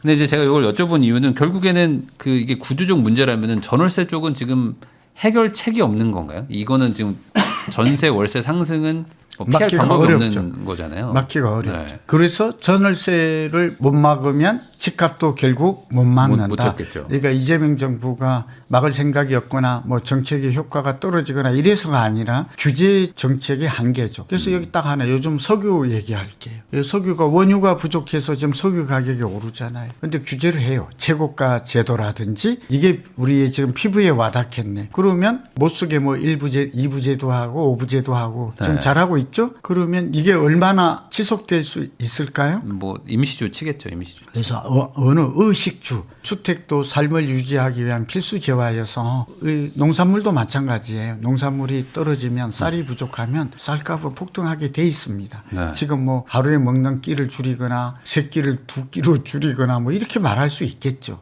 그러나 이게 규제거든요. 네. 시장에 하루에 2끼만 먹어라. 네, 아니 그렇게 또 할 수도 있고 그리고 예전에는 심지어 쌀이 남아돈다니까 네. 먹는 밥의 양을 좀 늘렸으면 어떠냐 그런 얘기도 기억나시지 않아요? 그래가지고 사람들이 다 웃었잖아요. 어떻게 지금 다이어트 하고 있는데 먹는 양을 그러니까 쌀이 남아돈다고 해서 4끼로 한다든지 밥의 양을 좀 늘리라 이런 말도 안 맞듯이 반대의 말도 맞지 않다는 거죠. 모자라다고 조금 써라라고 말하는 것도 어렵다. 그럼 현실적으로. 아프리카 쌀이 없어서 지금 이렇게 굶어 죽는 애들 많잖아요. 네. 그럼 거기다 대고 지금 쌀이 부족한 게 아니라 부자들이 쌀을 많이 먹어서 그렇습니다. 이렇게 만약 말을 한다면 그건 또 그 말이 뭐 조금은 그럴 수 있겠지만 완전한 답은 아니죠. 그래서 지금으로 와서는 제가 볼 때 답답한 게 전월세 가격은 피하기 어렵다. 내년에 전세 대란, 월세 대란, 주거 대란은 일어난다. 아니 근데 이게 쌀이 모자라면 쌀을 많이 심어서라도 쌀을 많이 늘려야 되잖아요. 네. 그러면은 이제 공실, 그러니까 빈집이 늘어나야 전월세가 안정되지 않습니까? 예, 그렇죠. 그럼 빈집을 아파트는 4년 5년 걸리니까 못 지으니 우선은 지금 빌라나 뭐 오피스텔 도생을 지어야 6개월이나 1년 안에 지어지니까 그쪽을 권장하는 정책들을 써야 되는 거 아닌가요? 지금 우선?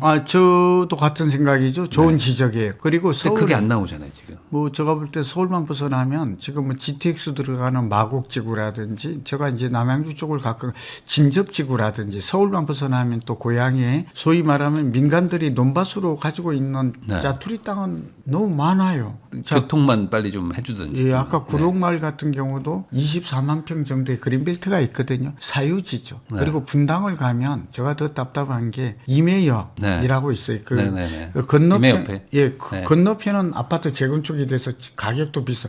근데 또 건너편에는 막 산림이 있고 보전 녹지에다가 막 그 땅이 많거든요. 몇만 평이. 그다음에 율동공원이라고 있어요. 그 율동공원 옆에 그 공원이 크거든요. 그 옆에도 한 30만 평의 땅이 나지막한 야산 밑에 펼쳐져 다 놀고 있거든요. 그리고 이제 경기도 광주를 가면 뭐 종교단체가 가져가지고 있어서 그런데 거기도 진입로만 내면 27만 평이 있어요. 그 경강선이 들어가거든요. 그거 다 지금 놀고 있던데요. 그 땅 개발 계획이 없는데 아까 강명 시흥도 지금 안 되고 있죠. 그것도 아무것도 조치를 그러니까 지정만 해놨다니까요. 상기 신도시 형식적으로. 그러니까 그거는 어쨌든 근데 아파트로 가는 거니까 아파트면 한 4, 5년 걸리잖아요. 아무리 못해도 택지 조성부터 하면 뭐 7, 8년, 10년 걸리는 건데 왜 비아파트 쪽을 규제하는지 이 부분이 먼저 해결이 돼야 전월세가 해결되잖아요. 그건 이제 돈의 문제예요. 요거는 이제 인허가만 단축시켜 준다고 될 일이 아니고 아까 자금 지원이 있어야 돼요. 그리고 인센티브가 네. 집주인도 지금 월세 잘 받아먹고 있는데 굳이 내가 이걸 헐고 지어야 되는 그 경제적 이익이 커야 재건축처럼 말이죠. 그렇죠. 그러니까 정부가 지금 금융을 막아놓고 있어요. 부동산으로 흐르는 걸. 그러니까 이것도 생산적 금융이냐. 저는 건설회사도 생산적 역할을 한다고 봅니다. 아니 국가가 공급을 안 하면 공공재적 성격이 있죠. 주택 없으면 살 수가 없는 걸 농사 짓는 농민도 저는 공공재를 생산하고 있다고 보지 농부가 내 것만 살고 먹으려고 짓는 이렇게 하면 안 그러면 수입을 해야 되잖아요. 그렇죠. 예, 저 같은 경우는 그래서 자재비가 많이 오른다. 이거는 외국에서 한꺼번에 이 수요를 파악해서 정부가 자재 비축 창고 같은 데를 만들어서 이 좀 싸게 공급을 해준다. 중국산은 우리보다 절반이에요. 그리고 중국산이 우리 봐서 알지만 인공지능이 더 발달, 우리보다 더 발달해가지고 예전에 그런 게 아니에요. 절대 제품에 큰 중국을 두둔하는 게 아닙니다. 가격이 절반이라고. 네. 그런 걸 싸가지고 지금 아까 우리 장 대표님 말씀하신 대로 그런 쪽에 공급을 해. 그다음에 여기 금융. 저 같은 경우는 막 이렇게 민생지원금도 중요하지만 예, 이런 쪽에 금융을 그냥 주는 건 아니잖아요. 그러니까 그런 것도 좀 GTX도 빨리빨리 좀 시작하면 그러면 차라리 외곽지에도 좀 수요가 좀 갈 텐데. 예, 그런 것들도 참 좋은 의견이에요. 그래서 아까 자꾸 남양주 마석 진접지구도 했는데 그게 또 난개발이 일어나거든요. 네. 예, 사유지 땅이 있어요. 그래서 저는 예, 이 민간 합동 개발 방식으로 새로운 방식으로 해가지고 속도전을 그러니까 공급할 의지가 있으면 정책적 의지가 있으면 할 수 있는데 지금 안 하고 있는 게 답답하다. 이 서울만 벗어나면 20분 거리에 지금 GTX가 들어서 거기 지금 GTX B가 들어서면 20분이면 도심권에 다 도착하거든요. 아까 강남권에도 와요. 9호선하고 그러는데도 왜 안 할까? 이건 정말 미스테리로 남습니다. 그러니까 이대로 저는 이제 걱정되는 거는 이렇게 가면 전월세가 진짜 해결될 방안이 저는 안 보이는데 그럼 전월세가 올라가면 어쨌든 민심이 가장 바로 반응하는 게 전월세잖아요. 뭐 그렇죠. 매매가야 뭐 안 사면 그만인데 전월세 오르면 이사를 가야 되는데. 네, 이사 가야 되죠. 주거비 부담이 커지고 가처분 소득이 줄어들고. 이거는 바로 타격이 오기 때문에 내 아이 학원을 끊든지 뭐 밥을 한 끼를 덜 뭐 외식을 하든지 뭐 이런 게 바로 오잖아요. 여행을 못 가고. 차를 못 바꾸는데 이 방향으로 계속 가면 이거 어떻게 되는 건지가 저도 잘 모르겠는 거예요. 어떻게 되는 거는 봤잖아요. 우리가 제가 이 두 가지 예를 들죠. 딱 해결했던 거는 그 노태우 대통령 1988년 그 올림픽 때 200만 원 지어버린 거. 200만 가구를 그때 했어요. 저는 물태우 대통령이라고 그래서 그랬는데 이때 노태우 대통령이 작심하고 했던 것 같아요. 지금 비사 같은 걸 읽어보면 본인도 박정희 흉내를 내가지고 입지를 다 봤다는 거예요. 그러니까 위에서 땅을 보니까 헬리콥터 타고 봤다. 네, 그 비어 있는 걸 자기 눈으로 봤대. 네. 저기 개발하자 그러니까 같이 탔던 공무원이 이거 안 됩니다. 뭐 이런 여러 가지 이유를 댔다는 거예요. 그게 무슨 소리냐? 이래가지고 그때는 강력한 추진으로 했다는 거예요. 그다음에 이제 자재가 부자해서 이제 철근도 없고 모래도 없습니다. 그러니까 바닷모래 써라. 중국산이라서 뭐 좋은 건 아니지만 그렇게 했다는 거예요. 아니 우리 그거 알거든요. 그러니까 이게 부실공사. 근데 그 당시에는 막 무너질 거라고 그러는데 분당 일산 아파트 무너진 건 없거든요. 예, 그러니까 어쨌든 그렇게 잡았어요. 두 번째가 이명박 대통령. 150만 원가리 보금자리 그린벨트 그 해제 지금 세곡 내곡동이죠. 자곡동.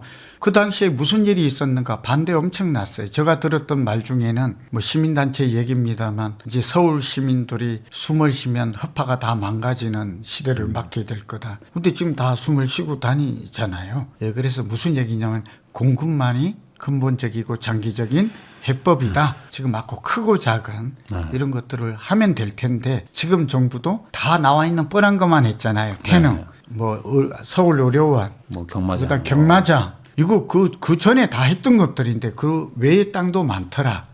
그래서 좀 적극적이고 창의적이고 크고 작은 땅도 다 활용하는 저는 좀 컨틴전시 그러니까 플랜 C도 좀 작동했으면 좋겠어요. 그 정도까지는 공급 대책에 나오지 않는 것 같다 하는 아쉬움을 말하고 혹시 정책 당국자들도 우리 부일남을 많이 보고 계시니까 한 번쯤 좀 아니 저는 현 정권을 위해서라도 전월세는 무조건 잡지 않으면 이게 난리가 나는 건데 전월세는 지금 당장 아파트로 못 잡잖아요. 네. 그러니까 어쩔 수 없이 비아파트 도생과 이 빌라를 지금 짓게 해줘야 되는데 이 지어도 팔리지도 않으니 짓지도 않고 뭐 금전적 지원도 안 되니까 뭐 공사비도 올라서 안 되잖아요. 그럼 이거 말고 다른 방법이 없는데 왜 이쪽을 안 보냐는 게 좀 답답한 거죠. 이걸 해결해야 되는데. 해결해야죠. 나중에 큰일 날 것 같은데.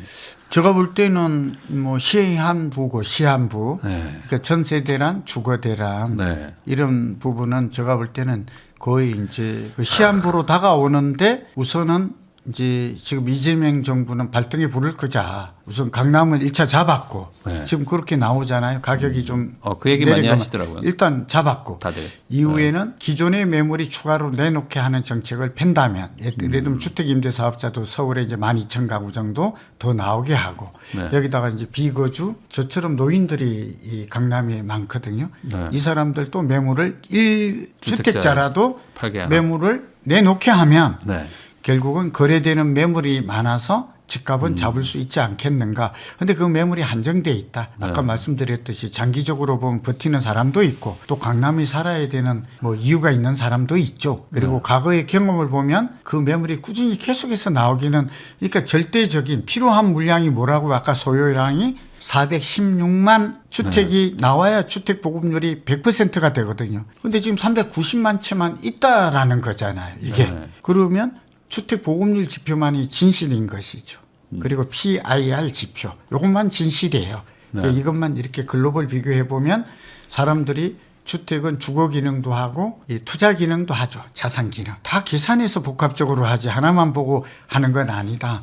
또 그리고 앞으로 여기에 대부분 서울을 팔지 않는 이유는 저도 뭐 국민연금, 주택연금 위원을 하고 있습니다. 이 주택연금 측면에서도 집값이 오를 가능성이 높은 곳에 연금을 가지고 있다가 네. 가입하는 게 유리해요. 그건 너무나 당연하죠. 지방에 주택을 가지고 있는 것보다는 그건 통계로 검증이 됐어요. 2배 이상 높잖아요. 강남은 또 3배 이상 높은 게 통계가 1, 20년 보여주고 있어서 뭐 이런 것들을 다 좀 감안해서 좀 올바른 정책이 나왔으면 좋겠고 정책의 포커스를 매매를 잡는 데 둘 게 아니라 네. 지금 실제로 고통받는 서울의 주택 자가주택 소유율이 49입니다. 그리고 수도권은 51입니다. 전체적으로는 56이고. 그러니까 수도권은 절반이 집이 없습니다. 네. 우리 오늘 정 대표님께서 질문을 잘 하셨는데 저 같으면 정책의 포커싱을 집 없는 50%, 서울의 51%의 주거복지라고 그러죠. 주거 안정에 초점을 둔다면 정책의 방향은 규제만이 능사가 아니고 답이 아니다.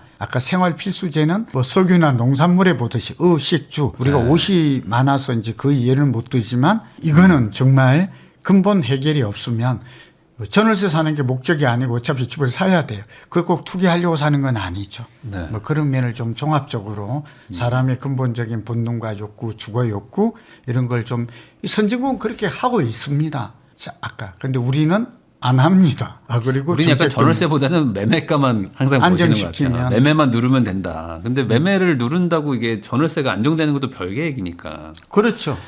매매 이런 얘기가 있어요. 전세가 오르면 매매가 오를까요에 대한 답은 네. 그렇다예요. 근데 매매가 오른다고 전세가 오를까요는 그럴 수도 있고 아닐 수도 있다. 이게 필요 충분 조건이에요. 굉장히 네. 이것도 알아야 돼요. 그리고 서울이 오르면 경기도가 오를까? 이거는 항상 그래왔어요. 네. 80%. 아니, 서울이 오르면 지금 15%의 정도로 서울 사람들이 경기도 아파트를 비싸니까 밀려 나가니까. 네, 밀려서 나간다. 이거는 뭐 너무 당연하죠. 근데 경기도가 오르면 서울이 오를까요? 이 질문에 대한 답은 부동산 경기가 좋을 때는 그럴 수 있고 아닐 때는 그렇지 않을 수도 있다.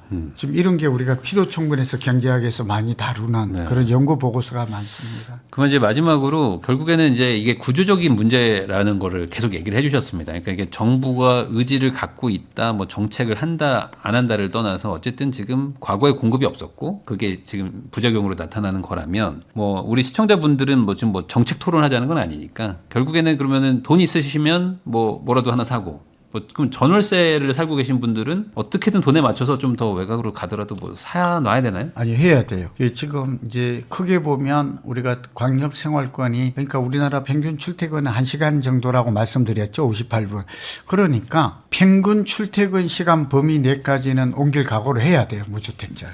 네. 여기다가 이제 자, 첫 번째 무주택자도 지금 월세 입자와 전세 입자를 좀 구분해야 돼요. 월세를 받는 분은 어쨌든 공공에서 이제 그래도 뭐 최근 들어서 많이 SH나 LH 네. 많아진 건 맞거든요. 어쨌든 뭐 청년 임대주택가 됐든 뭐가 됐든 그 자기에 맞게끔 네.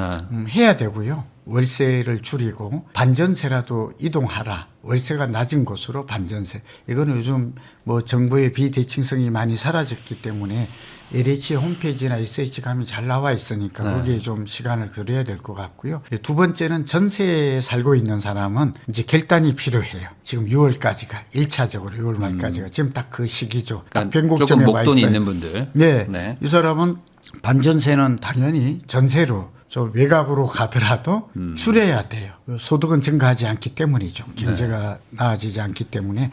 그리고 이제 아파트 살던 사람은 그 동네에 살려면 뭐 빌라가 대부분이죠. 저는 뭐 오피스텔이 편리하다고 그러는데 빌라가 그래도 좀 저렴하니까 그렇게라도 제가 볼 때는 전세에서 전세로 전세 비용이 좀 줄어드는 대로 대출을 받았다는 사람은 대출 좀 가급적 없이 네. 가야 될 것 같아요.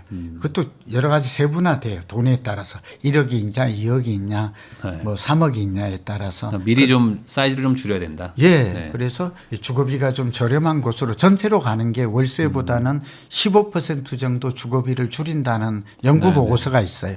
그러니까 같은 평형에 월세 내는 사람 월세 전환율이 거의 6%라서 그렇죠. 전세 대출 받는 것보다 사람이 15% 정도가 싸대요. 15%면 굉장하지 않아요. 우리가 돈을 맡겨도 그렇죠. 그 15%를 누가 같은 줘요? 집이면 전세가 싸죠. 네. 네, 전세로 가라. 그래서 그런 얘기를 하고 싶고, 그다음에 이제 전세 입자는 가급적 첫 번째는 통장을 이용해서 특별 공급이 있잖아요. 여러 한 6가지 유형이 있으니까 다 아시겠지만 어쨌든 이것도 잘 모르는 사람이 꽤 많아요. 자기 일이 바쁘다는 이유로 청약을 해라. 청약 통장을 이용해서 뭐 어떤 사람은 좀 제가 보기 때문에 미련하게 막 통장도 깨요. 그러지 말라고 얘기해. 지금 이제 어쨌든 이재명 정부는 분양 물량을 늘리려고 하니까 상기 신도시도 이제 올해부터 뭐 하겠다고 하는데 할지는 그건 저도 모르죠. 뭐 어쨌든 한다니까 믿어야죠, 정부를. 예, 그런 청약을 한다면 적어도 25평 같으면 2, 3억을 벌어요. 34평 같은 경우는 한 3, 4억을 벌거든요. 누군가는 평생 벌는 평균 소득만큼 벌 수 있다고요. 이걸 이용하는 게 좋고. 그다음에 경매. 네. 전세 제가 경매를 좀 추천드려요.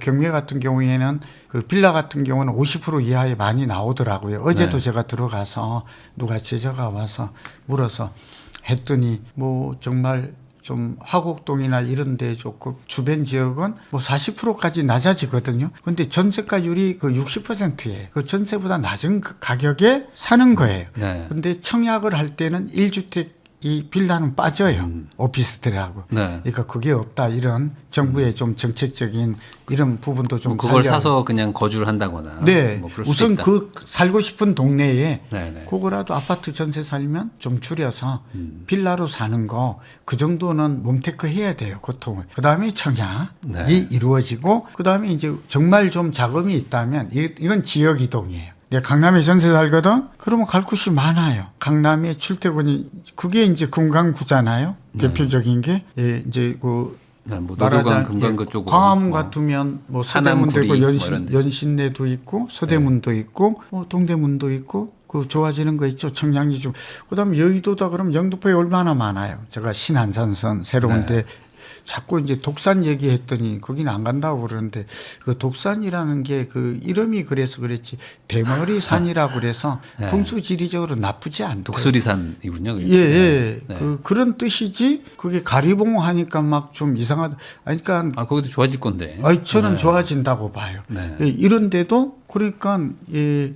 뭐 풍수지리 이름에서 그리고 중랑구 참 좋아요. 안 올랐어요. 네. 그 전 용자 좋아하거든요. 용두동, 용답동, 용마산. 중랑구는 약간 맨날 안 오른다고 막 하시니까 중랑구. 예, 노도강보다도 그래. 근데 저도 중랑구청에 그저께도 강의 다녀오면서 봤는데요. 아 정말 60대 이 은퇴자가 살기에는 뭐 천국이다. 저는 그 정말 좋아요. 막 문화원도 있고 독서원도 있고. 네. 그 녹지 공간도 많고 그다음에 이제 망우라고 아시죠? 네네. 상봉 여기 GTX 들어가고 좋아지거든요. 그거 바로예요. 앞으로 굉장히 변화. 제가 중랑구를 직접 갔다 와서 그런데 이런 데라도 전세에서 매입으로 옮겨라.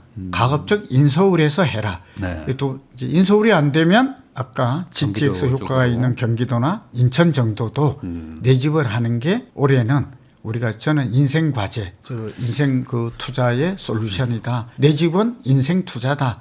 큰 비중을 차지하는 그 솔루션이다. 이런 걸 강조합니다. 그렇게 하는 게 지금 전 월세로 뭐 2년에서 4년 사는 거 대비 경제적으로도 훨씬 이득일 확률이 높다. 예, 지금은 이대로 구조적 문제이기 살면 때문에. 그 주거의 불안은 계속됩니다. 네. 그리고 해법이 없고 계속 전월세가 오르면 아이고 난 또 어떻게 해야 돼. 네. 뭐 렌트 푸어가 됐네. 또 집 안 샀더니 또 거지가 또 됐네. 뭐 이런 불안감. 네. 이거는 그런 직면할 가능성이 저는 한 7, 80%로 서울과 수도권은 높다고 봅니다. 이번에 사가지고 뭐 평생 사는 것도 아니고 뭐 중간에 또 팔 수도 있는 거니까 너무 그래. 또 전월세만 집착하시는 것도 좋지 않을 수 있다. 5년에서 10년마다 어차피 부자들도 그렇고 강남이 아니면 네. 10년마다 다 바꿉니다.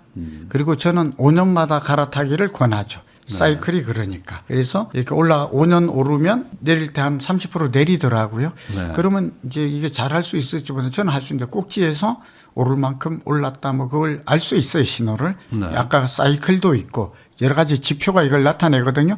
그럼 고점에서 이제 작은 주택이든 팔고 그 조금 전세를 살더라도 왜냐하면 네. 확 내리지는 않아요. 한 2년에 거쳐서 한 30% 내리더라고. 그러니까 한 2년 정도는 좀 불편하더라도 전세 살아야죠. 뭐 그 판집에서 전세를 사는 방법도 있고 뭐 누군가 그런 게 그다음에 어쨌든 여기에 바닥에서 한 30% 떨어졌을 때는 저는 IMF 때가 35% 40% 떨어진 적이 있어요. 엄마나 잠실주공 5단지라 저는 그쪽에 주로 관심이 있고 많이 살아서 그런데 압구정 현대하고 보는데 한 30% 떨어지면 또 사면 또 회복하는데 한 2년이면 또 가요. 네. 그렇게 된다면 이 파도만 잘 타도 사이클만 활용해도 이 지식만 해도 굉장한 과학적 지식이에요. 모르는 것보다는 충분히 내 집 마련할 수 있고 잘만 선택하면 나도 경제적인 부를 창조할 수 있다. 그렇게 네. 볼 수 있습니다. 지금까지 한국자산관리연구원 고종환 원장님과 이야기를 나눠봤고요. 부동산 시장 전반을 좀 다뤄봤는데 이 내용들을 좀 참고하셔가지고 지금 어쨌든 구조적 문제가 있다는 거 이게 해결이 잘 안 된다는 걸 고려하셔가지고 각자 본인에 맞는 좀 좋은 선택들을 하시면 좋겠다. 이 말을 끝으로 저도 원장님하고 인사 나누도록 하겠습니다. 오늘 나와주셔서 감사드립니다. 네, 감사합니다.